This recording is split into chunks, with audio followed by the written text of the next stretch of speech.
বিস্ফোরণের 11 দিন পর এগরার খাদিকুলে মুখ্যমন্ত্রী মমতা বন্দ্যোপাধ্যায় বিস্ফোরণ কাণ্ডে নিহতদের পরিবারের সাথে দেখা করলেন তিনি। নিহতদের পরিবার পিছু 2.5 লক্ষ টাকা আর্থিক সাহায্য, পাশাপাশি নিহতদের পরিবার পিছু একজনকে হোমগার্ডে চাকরি দেওয়ার কথাও ঘোষণা করেন মুখ্যমন্ত্রী মমতা বন্দ্যোপাধ্যায়। শনিবার এগরার খাদিকুল গ্রামে গিয়ে নিহতদের পরিবার পিছু 2.5 লক্ষ টাকা আর্থিক সাহায্য ঘোষণা করেন মমতা। এছাড়া নিহতদের পরিবার পিছু একজনকে হোমগার্ডে চাকরিও দেন তিনি।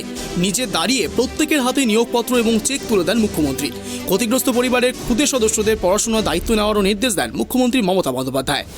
ওয়েদার খারাপ থাকার জন্য আজকেও কলকাতা থেকে যখন আমরা বেরোচ্ছিলাম খুব বৃষ্টি হচ্ছিল, কাজে আসতে পারবো কিনা ভাবছিলাম। যাই হোক, আমি এসেছি একটাই কারণে, আমার উদ্দেশ্যটা হচ্ছে মানবিক। একটা মানুষ যখন চলে যায় তার পরিবারটাকে ফেলে রেখে যায়, তার পরিবারে তখন যারা পড়ে থাকে তারা দুর্দশায় দুঃখে আক্রান্ত হয়। এটা নিয়ে অনেকে অনেক রাজনীতি জলঘোলা করেছে। আমি কোনো রাজনীতি করতে এখানে আসিনি। আমি পরিষ্কার বলি, আমি মানবিক সাহায্যের হাত বাড়াতে এসেছি। যারা মারা গেছে সেই পরিবারগুলোকে আজকে আমরা 2.5 লক্ষ টাকা করে একটা করে চেক পৌঁছে দেবো তাকে। 2.5 লক্ষ টাকা করে তারা চেক পাবেন এবং পরিবারের একজন করে হোমগার্ডের চাকরি। উনি আমাদের পরিবারদের সাহায্য করতে এসেছিলেন, তাই আমাদের খুব ভালো লেগেছে। আমাদেরকে 2.5 লাখ টাকা করে একটা চেক দিয়েছে আর হোমগার্ডের চাকরি দিয়ে।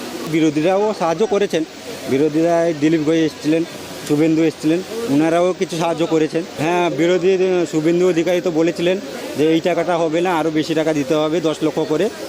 তাই এটাও খুশি হয়েছি। হ্যাঁ, মুখ্যমন্ত্রী ভবিষ্যতের জন্য অনেক কিছু ভেবেছেন, বাচ্চাদের পড়াশোনার জন্য ভেবেছেন, রাস্তাঘাটের জন্য আমরা কমপ্লেন করেছি, ওরাও কিছু ভেবেছেন। চিকিৎসা করাবেন বললেন? হ্যাঁ, চিকিৎসা করবেন, যা যা। হ্যাঁ হ্যাঁ, সব থেকে বড় জিনিসটাই চাকরি দিয়ে। 2.5 লাখ টাকা চেক আর একটা চাকরি। মুখ্যমন্ত্রীকে অসংখ্য অসংখ্য ধন্যবাদ জানাই। আমার পিসি। শনিবার খাদিকুলের সভায় গিয়ে নিহত ও আহতদের পরিবারের কাছে মাথা নত করে ক্ষমা প্রার্থনা করেন মুখ্যমন্ত্রী মমতা বন্দ্যোপাধ্যায়। এদিন দুর্ঘটনাস্থলে গিয়ে তিনি জানান, একটা মানুষ যখন চলে যান, পরিবার ফেলে রেখে যান, তার পরিবারে তখন যারা পড়ে থাকে তারা দুর্দশায় দুঃখে আক্রান্ত হয়। এ নিয়ে অনেকে রাজনীতি জলঘোলা করছে। তিনি কোনো রাজনীতি করতে এখানে আসেনি। এছাড়াও তিনি নিহত ও আহত 15টি পরিবারের সঙ্গে কথা বলার পাশাপাশি তাদের পাশে থাকার বার্তাও দিয়েছেন। আপনারা লক্ষ্য রাখুন, ইল্লিগাল বাজি কারখানায় কোনো ফায়ার ক্র্যাকার যদি কখনো হয়, সঙ্গে সঙ্গে ওসিকে রিপোর্ট করবেন। আর যদি সেই ওসি অ্যাকশন না নেয় তাহলে আমার ওপর ছেড়ে দেবেন, আমি ওসিকে 2 দিনে চেঞ্জ করে দেবো। এখানকার ওসিকেও আমরা মনে হয় চেঞ্জ করে দিয়েছি এবং নতুন ওসি এখানে এসছেন, কারণ তাকে বলা সত্ত্বেও তিনি অ্যাকশন নেননি, এটা আমি শুনেছি। আরও যারা আছেন ওপর মহলের, তারাও সঠিক সময় ইন্টেলিজেন্স যদি কাজ করতো তাহলে এই জিনিস হতো না। আমি আজকে পাবলিক মিটিং এখানে করতে আসিনি, আমি পরিবারগুলোকে আমি সাহায্য করতে এসেছি। অনেক দিন ধরে চেষ্টা করছি, পরের দিন থেকেই আসার, কিন্তু আকাশ এত মেঘলা, আকাশের মুখ এত গম্ভীর যে পরিস্থিতি আমাকে অ্যালাউ করেনি। কিন্তু আজ সকালেও যখন বৃষ্টি হচ্ছিল, আমরা রিস্ক নিয়ে বেরিয়ে এসেছি, কারণ আমাকে আসতেই হবে একবার। আমি আপনাদের সকলের কাছে আমার মাথা নত করে আমি এই ঘটনার জন্য ক্ষমা চাইছি এবং আপনাদের যদি কোনো রকম কোনো সাহায্য করতে পারি আপনারা বলবেন। ভালো থাকবেন, অনেক অনেক ধন্যবাদ, নমস্কার। আমি এসেছি, দুর্গত পরিবারের সঙ্গে দেখা করেছি, তাদের পাশে দাঁড়িয়েছি। কোনোদিন একটা রাজনীতির কথা আমরা বলিনি, কিন্তু কিছু মানুষ ঘোলা জলে মাছ ধরার জন্যে এই কাণ্ডগুলো করছেন। আমি এরকম একটা এরকম একটা অস্বাভাবিক পরিস্থিতিতে এর নিন্দা করি। কারণ আগে আমরা যদি মানুষ হই এবং মানবিকতা বোধ আমাদের মধ্যে থাকে, তাহলে এদের পাশে দাঁড়ানোর প্রয়োজন আছে। সে কাজটা আমরা যেমন করেছি, আজকে মাননীয় মুখ্যমন্ত্রী অসম্ভবভাবে পাশে দাঁড়িয়েছেন এবং মানবিক মুখ্যমন্ত্রী তার প্রকৃত পরিচয় আজকে দিয়েছেন মানুষের কাছে। এখানে তিনি কোনো রাজনীতির কথাও বলেননি। সুতরাং এরকম মুখ্যমন্ত্রীকেই আমরা চাই, এরকম মুখ্যমন্ত্রীর কাছেই আমরা কৃতজ্ঞতা প্রকাশ করি। আমি একটা কথা বলি, বাংলাতে একটা অসৌজন্যের রাজনীতি আমদানি করার চেষ্টা করা হচ্ছে। আমরাও একসময় দীর্ঘদিন বিরোধী রাজনীতি করেছি, কিন্তু কখনো এই মানসিকতা তৈরি হয়নি। বিরোধী যখন সভা করেন তার মধ্যে ঢুকে গিয়ে কিছু মধ্যম মানুষকে ঢুকিয়ে দিয়ে উল্টো পাল্টা কথা বলা বা গালিগালাজ করে, এটা বাংলার রাজনীতিতে ছিল না। এই গত 1 বছর ধরে বিজেপি নামে দলটি এটা শুরু করেছে। বিভিন্ন জমায়েতের মধ্যে কিছু মানুষকে ব্রাইব করে তারা ঢুকিয়ে দিয়ে একটা অস্থির পরিস্থিতি তৈরি করার চেষ্টা করছেন।